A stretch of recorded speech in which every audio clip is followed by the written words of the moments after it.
ये आकाशवाणी है। अब आप देवेंद्र त्रिपाठी से समाचार सुनिए।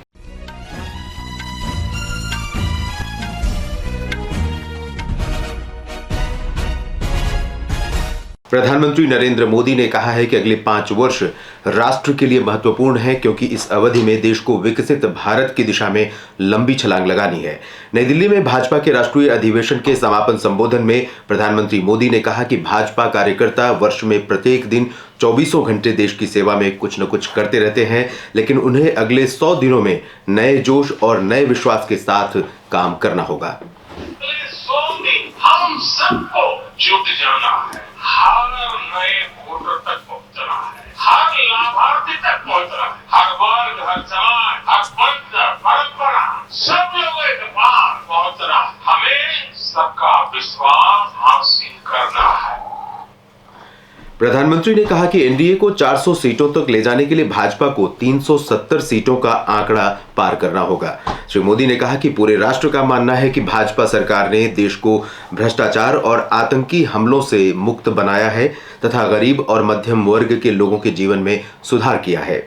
उन्होंने कहा कि पिछले 10 वर्ष साहसिक निर्णयों और भविष्य की नीतियों के लिए समर्पित रहे हैं। उन्होंने कहा कि सरकार ने राम मंदिर निर्माण, करतारपुर गलियारे के खुलने, धारा 370 हटने और नई शिक्षा नीति लागू करने सहित दशकों से छूटे अधूरे कार्यों को पूरा करने का साहस दिखाया है। इससे पहले अधिवेशन में आज स्वीकार किए गए संकल्प में कहा गया कि विपक्ष अपनी नकारात्मकता, संकुचित मानसिकता और भ्रष्टाचार के कारण देश में कोई योगदान नहीं कर सका है। इस संकल्प को भाजपा देश की आशा, विपक्ष की हताशा नाम दिया गया है। संकल्प में कहा गया है कि विपक्षी इंडी गठबंधन अपने आंतरिक कलह और दिशाहीन नेतृत्व के कारण दिन प्रतिदिन कमजोर हो रहा है। केंद्र सरकार और किसान नेताओं के बीच चौथे दौर की बातचीत आज शाम चंडीगढ़ में होगी। बृहस्पतिवार को तीसरे दौर की वार्ता 5 घंटे तक चली थी। कृषि मंत्री अर्जुन मुंडा ने कहा था कि किसानों के मुद्दों का शांतिपूर्ण समाधान किया जाएगा। वार्ता में केंद्रीय मंत्री अर्जुन मुंडा, पीयूष गोयल और नित्यानंद राय ने केंद्र सरकार का प्रतिनिधित्व किया था। किसान नेताओं में पंजाब के जगजीत सिंह डल्लेवाल, सरवन सिंह पंढेर और जरनैल सिंह शामिल थे। पंजाब के मुख्यमंत्री भगवंत मान भी बैठक में शामिल हुए थे। पूर्व राष्ट्रपति रामनाथ कोविंद की अध्यक्षता में एक देश एक चुनाव समिति ने कल नई दिल्ली में राजनीतिक दलों और अन्य संबंधित पक्षों से चर्चा की। बैठक में जनता दल यूनाइटेड की ओर से संसद सदस्य राजीव रंजन सिंह और पार्टी महासचिव संजय कुमार झा ने देश भर में एक साथ चुनाव कराए जाने के पक्ष में ज्ञापन सौंपा। अखिल भारतीय अधिवक्ता परिषद के शिष्टमंडल ने भी समिति के समक्ष पूरे देश में एक साथ चुनाव कराए जाने के प्रति सहमति व्यक्त की।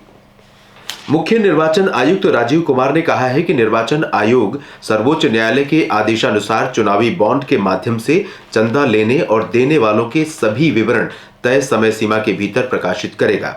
सर्वोच्च न्यायालय ने इसके लिए 13 मार्च की समय सीमा निर्धारित की है। श्री कुमार ने कहा कि आयोग चुनावों में ईवीएम या मतपत्र के माध्यम से मतदान कराए जाने के लिए सर्वोच्च न्यायालय के आदेश के अनुसार कार्य करेगा। सर्वोच्च न्यायालय मतपत्रों के माध्यम से मतदान कराने की मांग से जुड़ी कई याचिकाओं की सुनवाई कर रहा है।